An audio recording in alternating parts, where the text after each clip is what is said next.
Pemirsa Khazanah, dalam hidup, hampir setiap orang mengalami hal-hal yang tidak disukainya atau yang dikenal juga dengan musibah. Bentuknya pun bermacam-macam. Ada yang berhubungan dengan diri pribadi, dengan keluarga, dan harta benda. Dalam anjuran agama, kita hendaknya menyikapi musibah itu dengan sabar dan ikhlas. Akan tetapi tidak sedikit dari kita yang menyikapi musibah itu dengan amarah dan kemarahan. Apakah sikap semacam ini termasuk bentuk protes terhadap takdir Allah Ta'ala? Sebuah musibah pastilah mengandung banyak hikmah dan pelajaran. Oleh sebab itu, perasaan marah yang timbul ketika ditimpa musibah tidaklah dibenarkan dalam syariat agama. Jika kemarahan semacam ini menguasai dirinya dan ia larut dalam kemarahannya, maka ia telah melakukan perbuatan terlarang dan haram, bahkan bisa menyebabkan kepada kekafiran. Allah Subhanahu wa Ta'ala mengingatkan dalam firman-Nya, dan di antara manusia ada orang yang menyembah Allah dengan berada di tepi. Maka jika ia memperoleh kebajikan, tetaplah ia dalam keadaan itu. Dan jika ia ditimpa oleh suatu bencana, berbaliklah ia ke belakang. Rugilah ia di dunia dan di akhirat. Yang demikian itu adalah kerugian yang nyata. Al-Quran Surah Al-Hajj ayat 11. Dalam ayat ini, Allah mencela orang-orang yang beragama hanya mau enaknya saja. Ketika ditimpa kesusahan dalam agama, mereka marah dan kembali murtad. Allah Ta'ala juga mengecam orang-orang Arab dahulu yang suka menyalah-nyalahkan waktu. Kebiasaan orang Arab ketika itu, jika mereka ditimpa musibah, mereka akan mengkambing hitamkan waktu. Padahal Allah lah yang menggulirkan waktu dan mempergilirkan siang dan malam. Rasulullah SAW bersabda dalam hadis qudsi, Allah Azza wa Jalla berfirman, aku disakiti oleh anak Adam, dia mencela waktu, padahal aku adalah waktu. Akulah yang membolak-balikan malam dan siang. Hadis riwayat Muslim. Inilah yang dilarang Allah Subhanahu wa Ta'ala, mengekspresikan kemarahan dengan mengumpat dan mencela, mengeluarkan kalimat-kalimat yang menyalahkan Allah, menganggap Allah telah berlaku tidak adil kepadanya.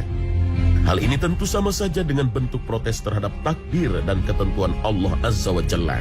Misalnya seperti ucapan orang-orang munafik saat tertimpa musibah yang dicatat Allah Subhanahu wa Ta'ala dalam firman-Nya, seandainya mereka mengikuti nasihat kami, maka mereka tidak akan terbunuh.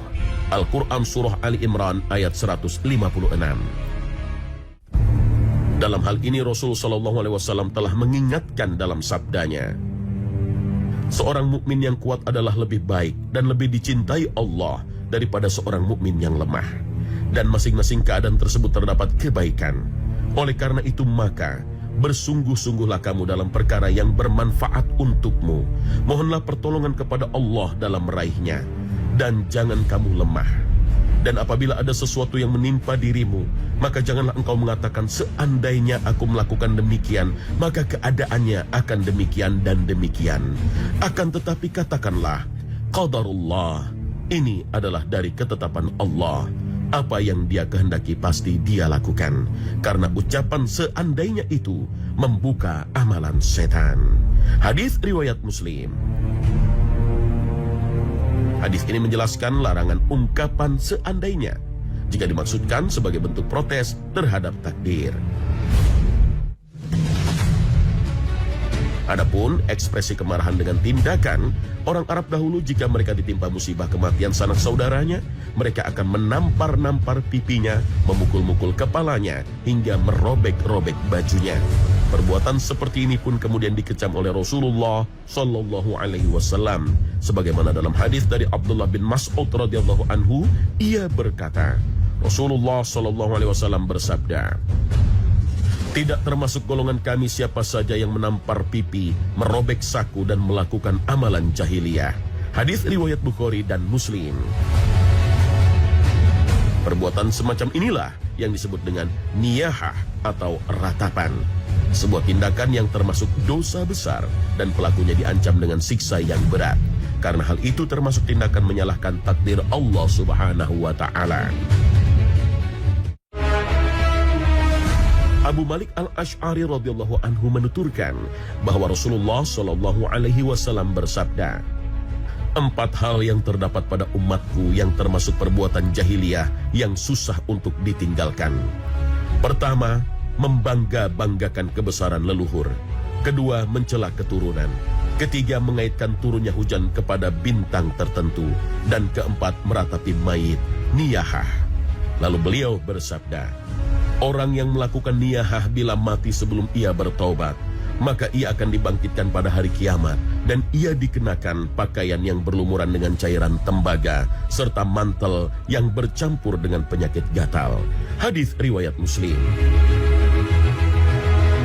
Lalu bagaimana jika kemarahan dan sikap tidak rela dengan musibah yang menimpanya itu tidak sampai terucap, tapi hanya ada dalam hatinya saja?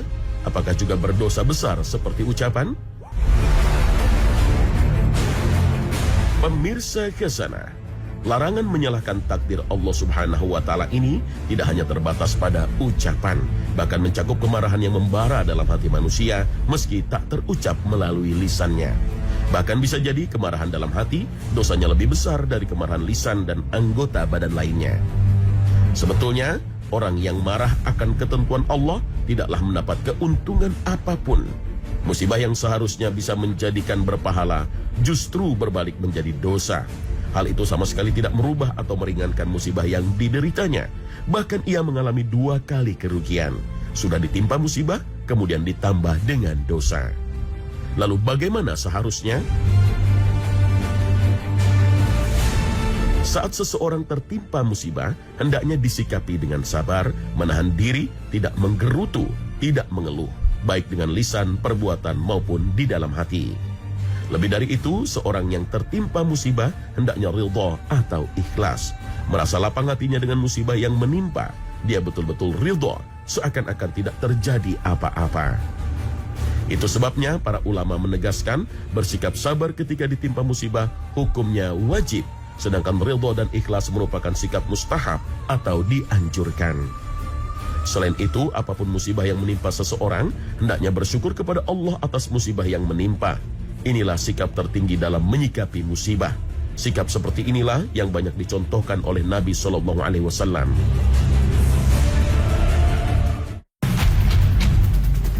Ummul Mukminin Aisyah radhiyallahu anha mengisahkan, Nabi SAW ketika mendapatkan sesuatu yang dia sukai, beliau SAW mengucapkan, Alhamdulillahilladzi bini'matihi tatimmus sholihat, yang artinya segala puji hanya milik Allah yang dengan segala nikmatnya segala kebaikan menjadi sempurna. Dan ketika beliau mendapatkan sesuatu yang tidak disukai, beliau SAW mengucapkan, Alhamdulillah ala kulli hal, segala puji hanya milik Allah apapun kondisinya. Hadis ini diriwayatkan oleh Ibnu Majah. Nabi selalu mengawali dengan ungkapan Alhamdulillah terhadap apapun yang menimpa beliau, disukai atau tidak. Mensyukuri musibah memang terasa janggal, tapi itulah puncak tertinggi dari sikap terhadap musibah. Orang-orang seperti ini sangat yakin dengan kebaikan yang Allah simpan di balik musibah yang menimpanya. Oleh sebab itu, lisannya selalu mengucapkan Alhamdulillah. Selain itu, ia juga menganggap setiap musibah yang menimpanya, disitulah kesempatan baginya untuk menambah pundi-pundi amal soleh.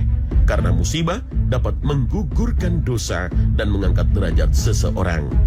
Nabi SAW bersabda, tidaklah rasa capek, rasa sakit yang terus-menerus, kekhawatiran, rasa sedih, bahaya, kesusahan menimpa seorang muslim sampai duri yang menusuknya, kecuali Allah akan menghapus dosa-dosanya dengan musibah tersebut. Hadis riwayat Bukhari.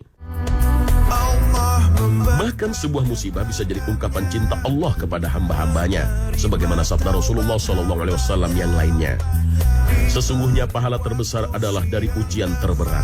Jika Allah mencintai suatu kaum, maka Allah akan memberikan cobaan kepada mereka.